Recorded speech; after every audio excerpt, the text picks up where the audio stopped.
that knows no fear. Hey, Roxy, you're just live now. Good evening, everyone.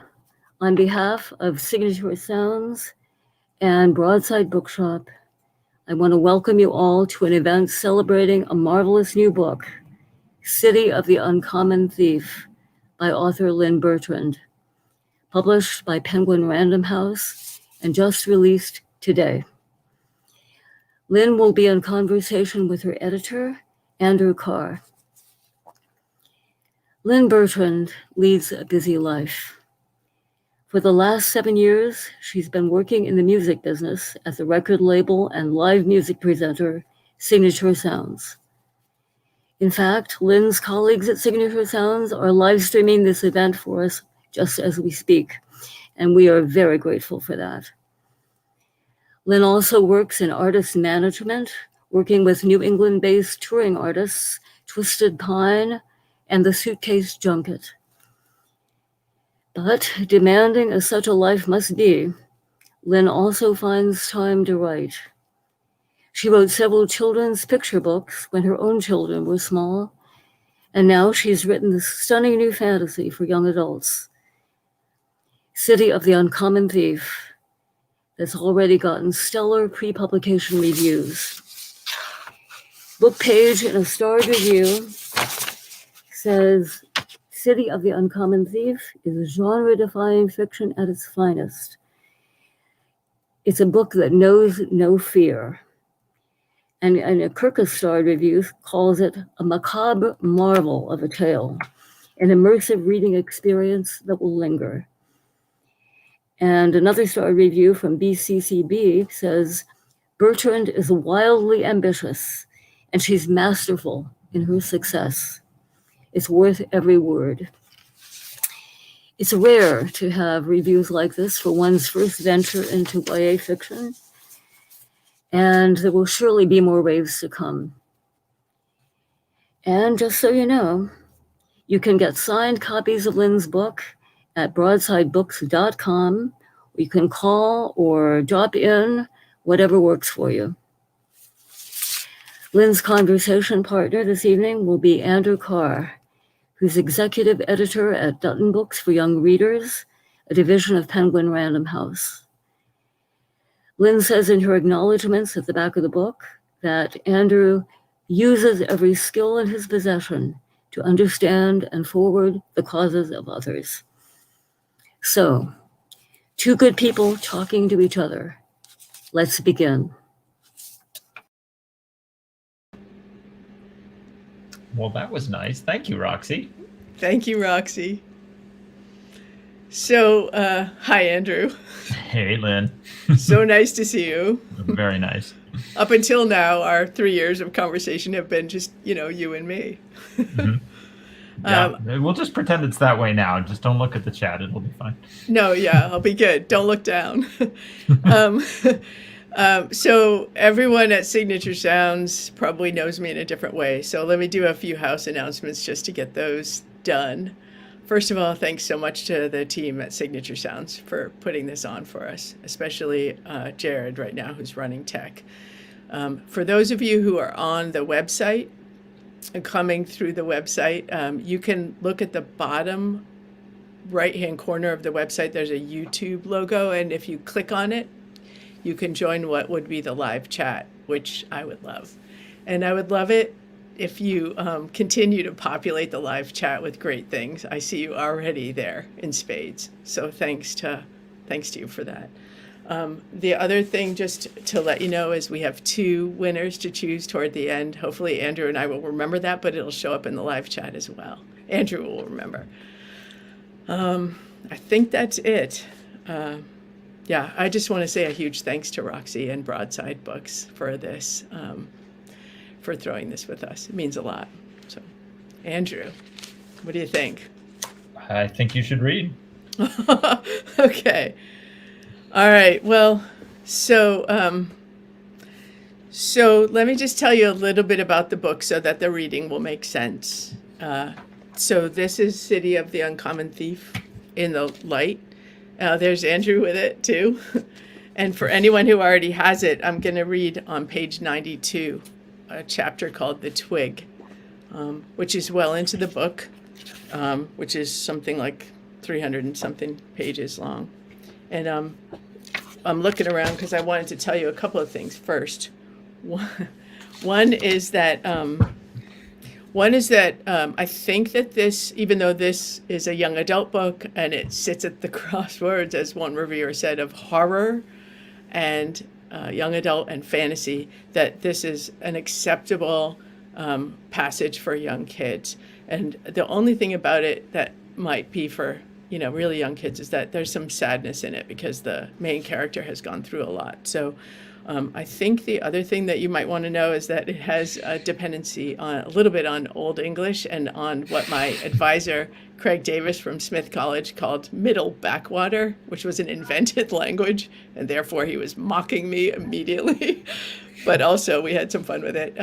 So it has a little bit of Old English and a little bit of Middle Backwater, and the word kelp doesn't mean seaweed. It's an old word that probably referred to young horses and I use it to mean kids. So I'm going to start by reading this. And Andrew, if I stray or if there's something, just interrupt me and let me know. Okay. You'll be fine. Oh, and I should tell you. Okay, so the book is a quarantine city of 1,000 guilds in a wall. They don't come out of nobody comes out of their guild towers. The towers are a mile high. The wall is around the city. Once a year, a shipment comes in and leaves on the same day. The guilds are locked, so no one comes out of them. And the people who the book is about are mainly the roof runners who live on the tops of the towers, and they're about 17 years old. They're different ages, but most of them are in that 15 to 18-year-old range. And if you can imagine if you've ever hiked the Appalachian Trail and landed in the crew huts in the Appalachian Trail in New Hampshire and Maine, these are the crew. These are the able, agile, altruistic. Young and invincible. Exactly. So the two characters who are roof runners are Errol Thebes and the narrator Odd Thebes. Errol is heroic, Odd is a ne'er-do-well. And you won't meet Jamila Thebes, Jamila Foundling, who's a third character in here. But this is mainly the story of Errol Thebes. And something horrible happens to him, which is that for a crime he didn't commit, he's being tossed off the roof of his tower. And right after that happens, he's got a rope, and they don't know if it's long enough to help him survive or not. But right after that happens, his guild opens what's called his talon sack, which is the bag of relics that are on his belt. And they contain the relics of his life, including all the stories that were of importance to him. And they tell his stories. So this is Odd Thebes, who feels guilty about what just happened to Errol. And Odd Thebes, the narrator, who's a 17-year-old guy, is telling the stories of his cousin and best friend, Errol's talon sack. And this was a burnt twig that they found in his story sack. As you're here, you might want to think about the relics that appear in your own talon sack, because obviously that was something that was on my mind as I wrote this. And if something doesn't make sense, I'll stop and tell you about it. It's about, I'm going to read from page 92 to 96, so buckle up. Here we go. We import fleece and tallow from outside the walls of this city, and bristles and gall and down, I began in the telling. Even this yurt that we inhabit now is sewn of the skins of former beasts, but we lack a single complete animal in these towers. A silence pervades this city. Nothing clatters on hooves down our halls, or howls, or rises on beating wings into any sky. Errol Thebes felt the lack more acutely than any of us. Even when he and I were 3, I would find him in his rooms in the guildmaster's quarters, tracing with lead the drawings he found in books and scrolls of lions and cockerels, worms and deer and winged horses. His tracings became drawings, his drawings grew in complexity. The walls of our quarters teemed with wild things. I once found him weeping at his wall in our room. This was later. We were maybe 7 or 8 times around the sun. "Heft you lost at Ma?" I asked him. "Now, I shall tell it in the common tongue. Did you lose at cards again? Your face is sopped." "Nay," he said, shaking his head. "Then what?" I will never know equus," he said. Equus? My mind ranged for the translation of that old word. I looked at the wall and saw it. A horse? Aye, I'll never even see one, never mind hold one in my arms or tame it, or ride on its back, holding its mane. A horse is what you're sobbing about? You're the guildmaster's son. How bad can it really be for you? He shrugged his small shoulders. I would rather have the horse. Are you insane? Aye, so the rumors have it, and nay. Such were the beginnings of Errol's longings, for as you all know, beasts were not his only deficit. When his brothers were dropped from the roof, his ma'am, the guildmaster Margaret Thebes, had sent her last son Errol to live with my family, her sister's kin. I followed him nightwise and knew his secret, that after ma'am slept, Errol snuck out to wander the halls of our tower. Down he went to the wood shops, where he buried himself in wood shavings and could sleep. One night I kicked the shavings and woke him up. We all know you're better than us, too good to sleep in our quarters, I said. Do you have to rub it in? I miss my brothers, he said. They're gone, dead and gone.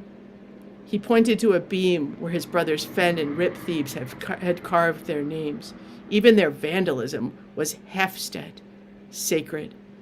Why don't you hate them for being Utlaga, wicked outlaws, for leaving you behind? Aye, he said, and nay. One night the master gilder Wahid Thebes, known to us as Woody, discovered Errol in his shop. The kelp was running one of the woodworker's planes along the edge of a bench, producing a thin curl of ironwood. When Errol realized Woody was watching him, he hid the blade behind his back. I won't have you whittling the furniture down to a toothpick, Woody said. He had hands as broad as dinner plates. Don't throw me out, said Errol. Find me any reason not to. I have no place to go in this guild. I'm lower than a foundling. Woody grunted. You're the guildmaster's son. The whole tower is yours. Nay, Margaret Thebes is grievous. My cousins hate me, save Odd. I miss my dropped brothers. The aunt is weary. The uncle frightens me. Errol's voice went so quiet I could hardly hear him from the hall. And my own da is extinct. Woody ran his big hands over his face. He barely ever spoke to kelps. Errol kicked the workbench. Also, I'll never see a horse or any beast, jammed forever as we are in this tower. Woody grunted again. First, you'll learn not to carve excuses. Second, you'll not thieve from me.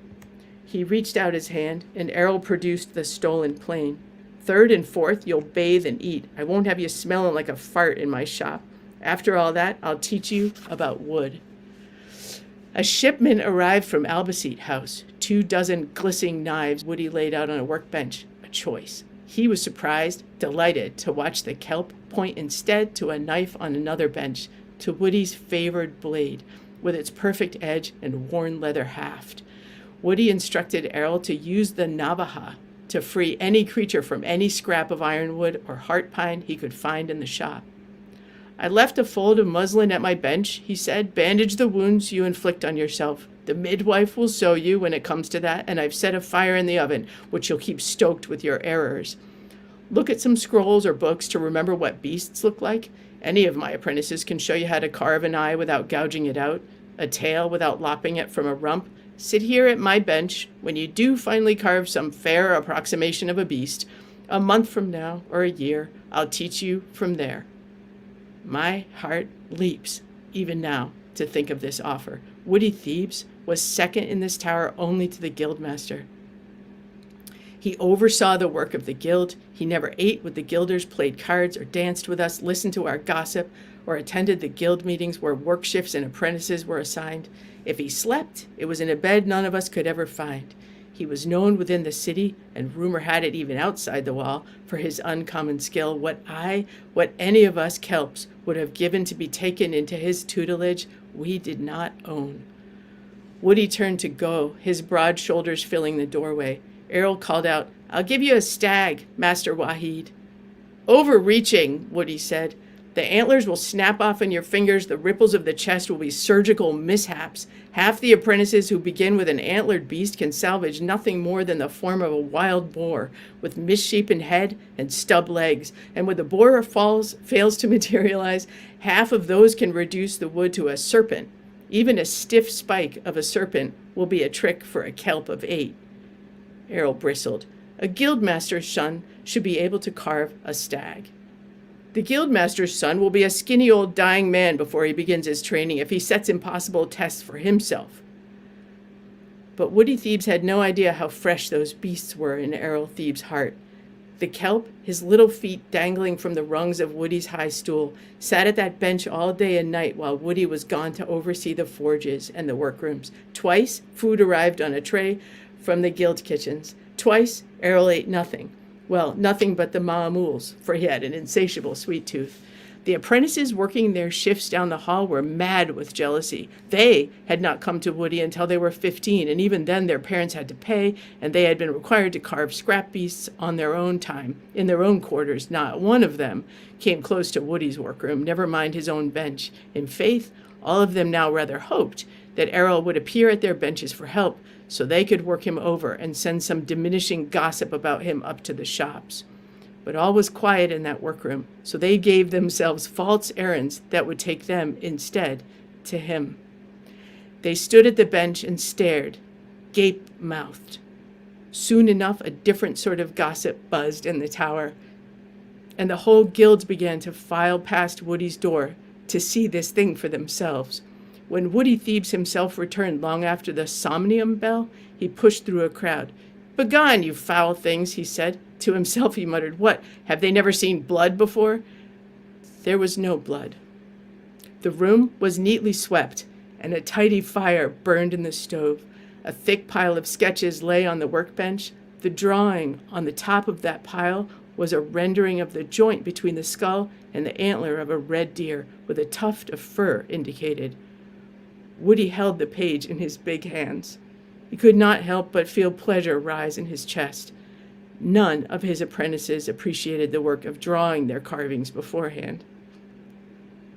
Across the room, on a shelf, something like movement caught his eye. A tiny wild boar trotted across the shelf, not literally, of course, but in a posture so real that Woody Thebes swore he heard the racket of tiny hooves. A snake was coiled around the boar's neck, an ornamental collar, the diamonds in its scales tinier than heads of pins. Woody heard a murmur and looked behind him. The kelp was asleep in the corner on the floor, wrapped in Woody's own ragged work sweater. He had something in his hand. The heart-pine stag was so tiny the master could close his fingers around it and make it disappear in his palm, and yet it gave the appearance of massive bulk. Its legs were spread wide, as though to support the heft of its chest and antlers, which rose in a flourish over its noble head and splayed over the shoulders and tail. Woody set the tiny stag down on the bench. "Level," he whispered. The beast surveyed the room as if it owned them all. "Look at you," Woody said softly to the kelp. "You are more than even Rip or Fen." Those are Errol's brothers. "'Tis not your place to judge," a woman's voice boomed behind him. Woody flinched and turned to see Margaret Thebes blocking his doorway. "He'll not rise, Wahid Thebes," she said. "You've always been iron on him," said Woody. "He will make an able apprentice even this early. Look." Margaret took the stag as though to admire it, but she crushed it in her hand and threw it in the fire. "I will not lose another son," she said. "You'll lose Errol Thebes either way," said Woody, a muscle twitching in his jaw. "A guildmaster's son rises. You knew that at the start of that. He'll live with my sister," she said. "That is a fool's judgment," said Woody. "Your sister's a rag of a woman, and she's got nothing but the drunken husband. From Heimdall the liar to Odd the eavesdropper, they do half an hour of work a month." Errol Thebes will be neither a gilder nor a runner raised by that lot. He'll amount to nothing. That is precisely the point, she said. Well, I won't stand for it, said Woody. We've made a bargain, you and I. You've already robbed me once, and you won't have another chance. Margaret raised her hand fast to hit him, but he grabbed it. She hissed, I'll drop you in the kelp if you speak of a bargain again. Oh, but Woody was her match. I am caged in this guild with you, guildmaster. The only pleasure I have is to raise this kelp, who can already free a beast from a scrap of wood. Drop me, if you will. I will relish the quick freedom before I meet the earth, but let him rise. You owe it. I gasped in the hallway. Could anyone talk to the guildmaster that way? Get out, he said. If you'll have me gone, said Margaret, let go of my arm. Woody reached into the fire to remove the pieces of the stag. He pressed his fingers on each point of the broken antlers to extinguish tiny flames. In a low voice, he said, Forget what you've heard, lying there awake, Errol Thebes. No doubt your cousin in the hall will remember it for you. Fetch our breakfast. Your nights belong to you now, but your days are mine. I will raise you to run this guild. The guild is yours, if only you live long enough. Oh my God! Oh, Lynn, I have probably read this book. Yes, to the person who said maybe you could just read the whole book, I would stand here. I've read this book 5-6 times all the way through in the course of our working on it, and that particular passage is such a magnificent little kernel of the whole. You picked very, very, very well. It's a very cold night here in Minnesota, and there's just something always very visceral, sensory about the workrooms in Thebes Tower. They always, as hard as the life is there, at least it's warm. I feel like there are always bucket fires and scraps being burned. So it's true. It's true. They are warm. Choice. Yeah. Thank you. I want to talk a little bit about, a lot of things, but this book begins in media res, begins in the middle, and I kind of came in not really in the middle, maybe in the final third of this book's journey. I was looking through my emails today. I was like, was it spring 2018 when I first got to manuscript? No, it was spring 2017. Wow. We have been working on this book for almost as long as a typical runner would be on the roof of a guild tower. It seems about right, Andrew. It does seem about right. There was a certain poetry to that I appreciated.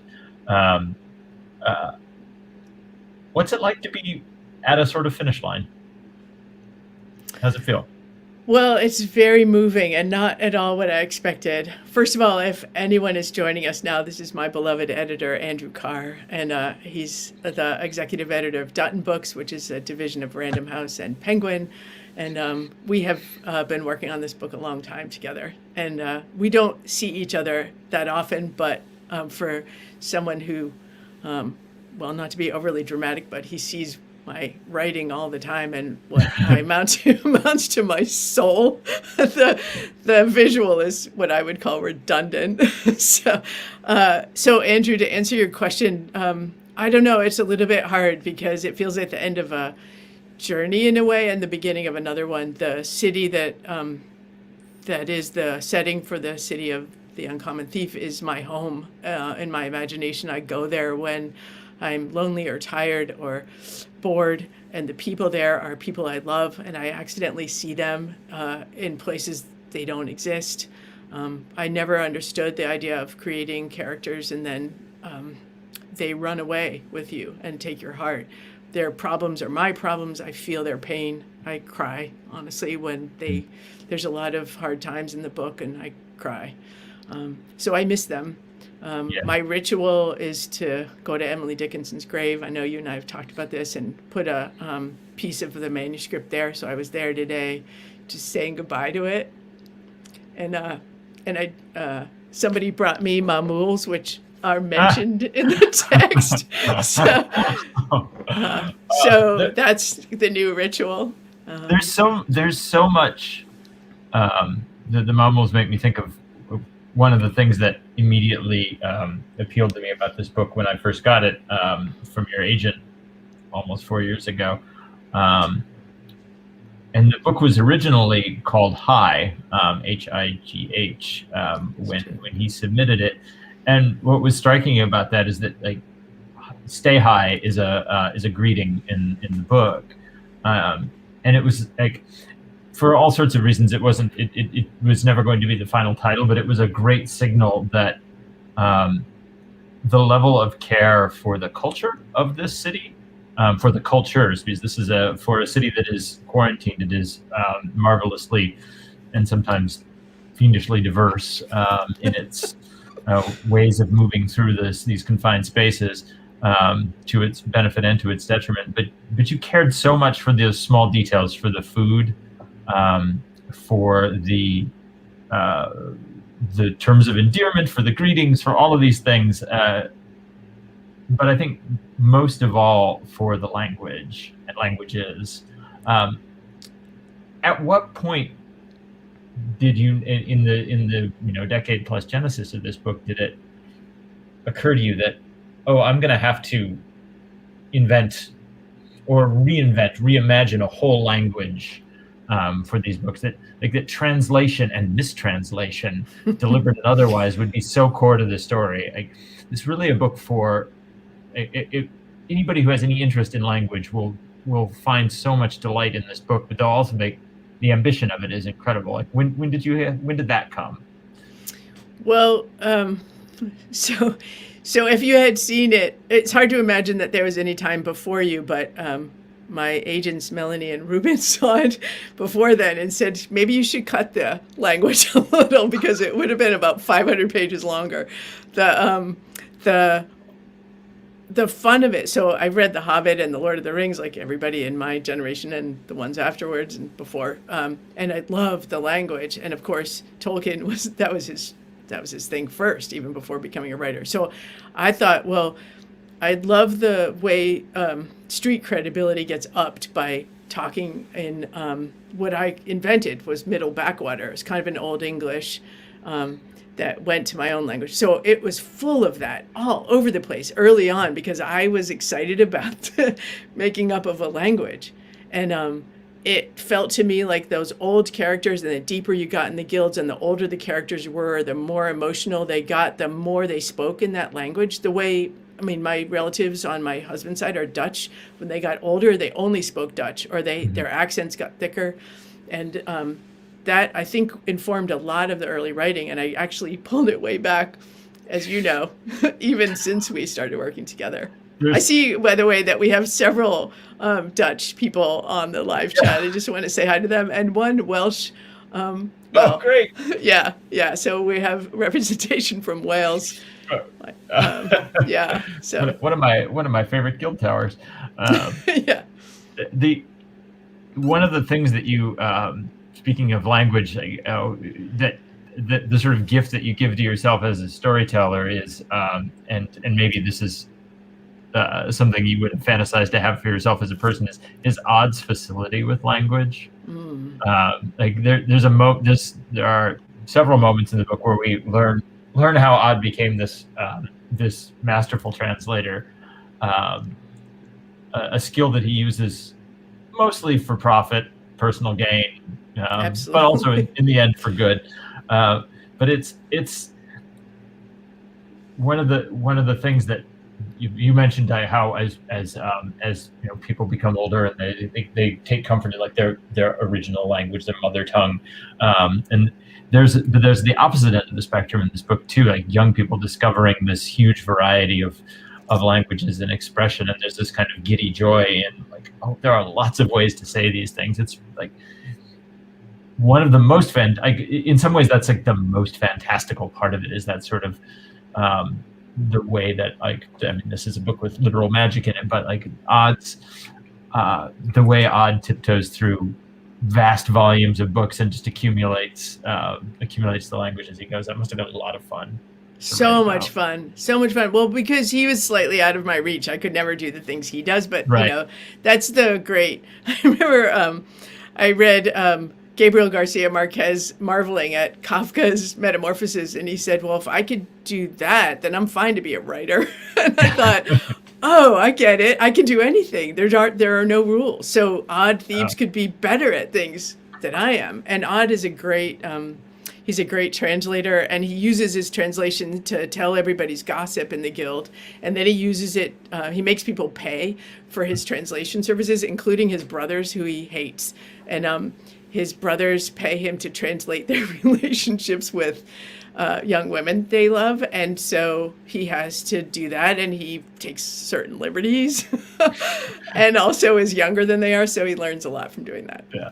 I mean, there's this marvelous balance between Odd and Errol, who are close and love each other very much, as raised as essentially as brothers as they were, but there's such a great polarity between them. I mean, Odd has all of these enormous talents, that his first impulse is to use them scandalously. It's true. He's but we see him we see him rise throughout the book, and his journey is there's the rising, the falling of these characters. It's really a marvel of construction over so many pages, and it all begins with. Now we're gonna jump back to the mini race part. I've been thinking about the first lines of the book a lot recently, because they came about very late, but I don't think I fully appreciated them until I opened the book for the first time. Do you remember what the first line is? Do you remember exactly what Jamila's first words are? Or not Jamila's first words, but Leah's first words are? I don't dream, I hardly sleep. Right. Yeah. Yeah. I don't dream. That's such I mean, we thought a lot about how to begin this book, but I love that particular challenge to the reader of this character. I don't dream, and this followed by this enormous dreamscape of a book. It's true. I never thought of it that way. It's true. So Leah, who Andrew's talking about, is terpsichore. Initially, when Odd meets her, he's got a big crush on this beautiful muse of a runner, and her name is Leah, but he meets her as terpsichore at a costume party, so he continues to call her that, unable to move beyond the idea of dating a muse. And so she opens the book, and I don't think it'll kill the surprise that she also closes the book. And actually, just for the record, I heard that for the first time on Audible today, because Justine Iyer opens the book, and Alan Kelly plays the part of Odd in the Audible book, which I got to hear for the first time today in spades. Oh wow! It's pretty great. Yeah, I haven't heard the opening bits yet. Yeah. It's one of the things that's that is particularly delightful about a book with such a big cast, is getting to know all of their voices and all of the ways they get to talk, and that it's amazing to one of the amazing things about my job is somebody sends you 150,000 word manuscript that's done. I mean, it has a beginning, a middle, and the end, but then you get to go in and ask the person who spent years creating that, what if you tried this too? What if you did this? What if you did that? And one of the in the course of this book, you took an enormous number of risks. You carved out all kinds of things. You wrote things that were never going to be in the book, but you just had to know. And when you said earlier that it was that you sort of lived this city was your city, it really does, now that it's done and out in the world, it feels that way, because you surrounded yourself on all sides with this book as you were making it, with its people, with the things it cared about. So I really do think it's not so much you were leaving it behind, but you've opened a secret passageway into it, and it's going to be really interesting to hear what people make of it.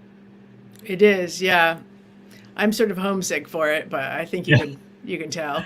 Yeah, I'm wondering it's a hard city in some ways. I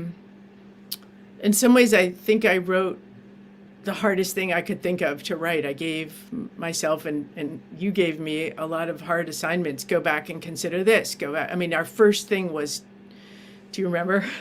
Our first thing was go over the whole book and rethink gender as much as we could. And I was so fascinated because I think I grew up in that first edit and understanding who was missing from that first edit and who wasn't fully realized in that first edit. And I think this book has been my instruction in that. And I miss that. Yeah.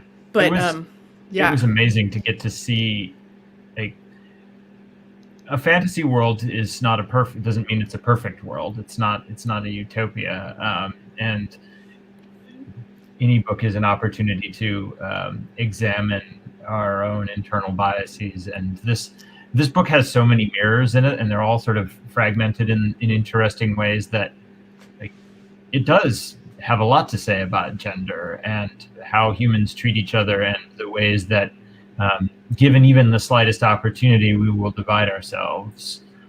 That even in a quarantine, even in the enormous privation of this city, like, a group of people will find a way to make sure that there's a more deprived class, and why that has to be.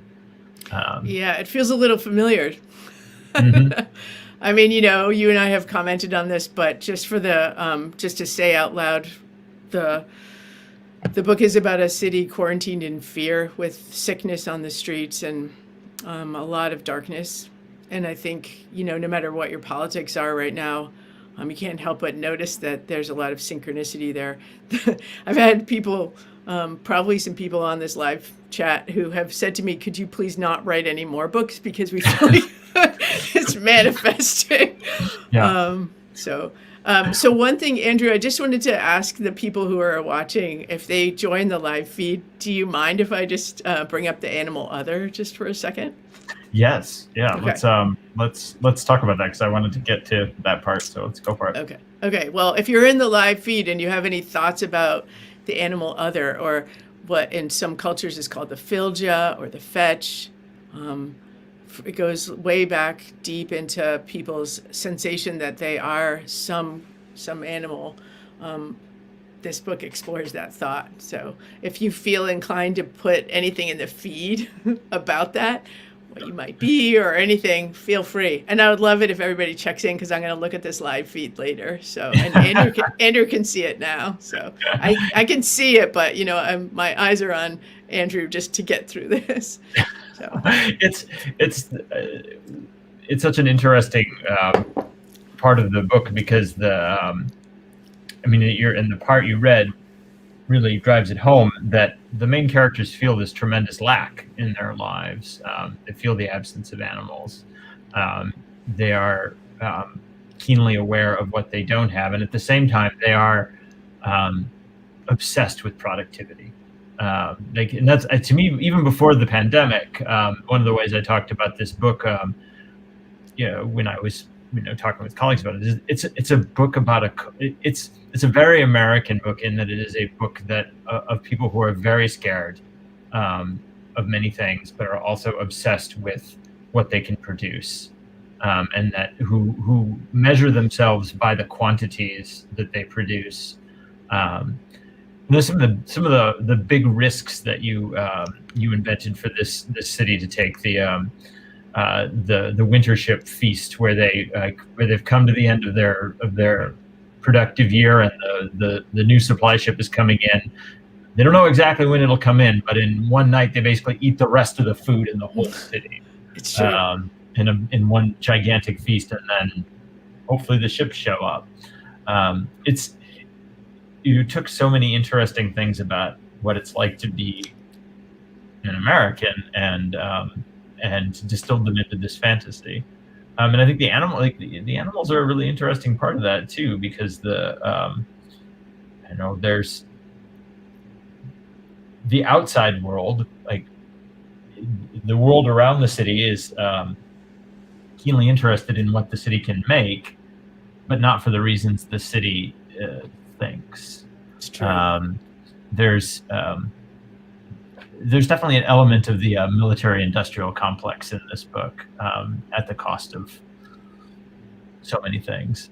Absolutely. Yeah. So, so just to, if anybody's joining us late, the concept here is that it's a city, quarantined, people living in guilds.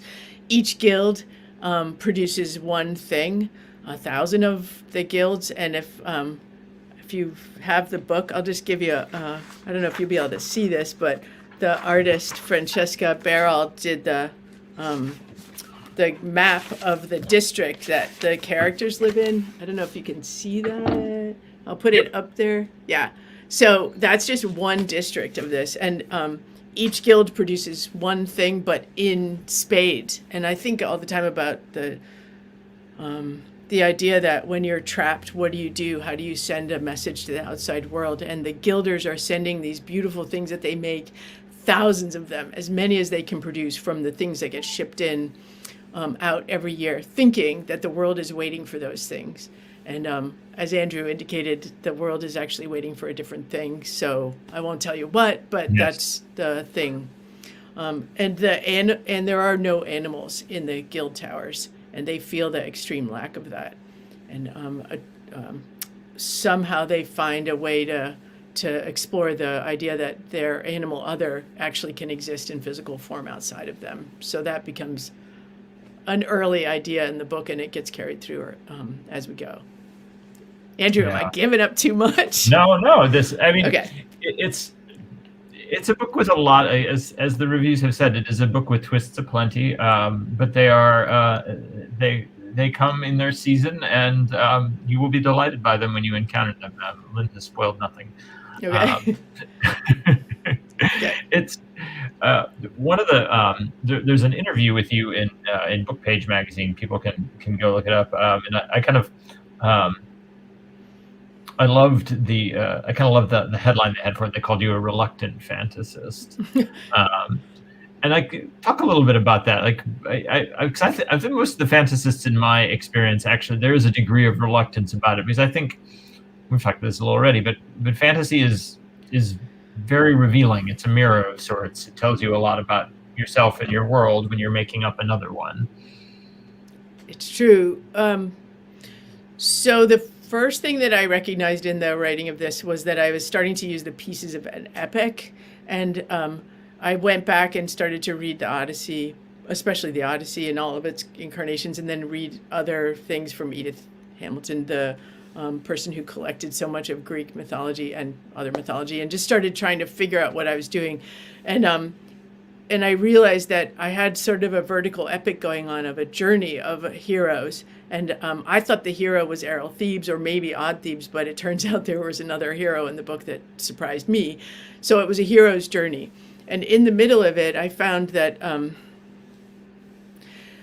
that there was a moment of revelation in the tools that they found. And I couldn't figure out what they were going to reveal, but I knew something had to be revealed by those tools, and it had to be good to keep my interest. So the tools are 2 iron spikes, taking the form of knotting spikes, which in modern language you would call knitting needles, but they don't feel modern in the understanding. And I just started to play with that idea and figure out what you would reveal with those. And it was part of something that was brewing a long time ago in a children's book that I thought I was working on, and it evolved into this revelation of character. And so I guess the animal other became interesting to me because I'm so obsessed with animals anyway. And then I realized that all of us are,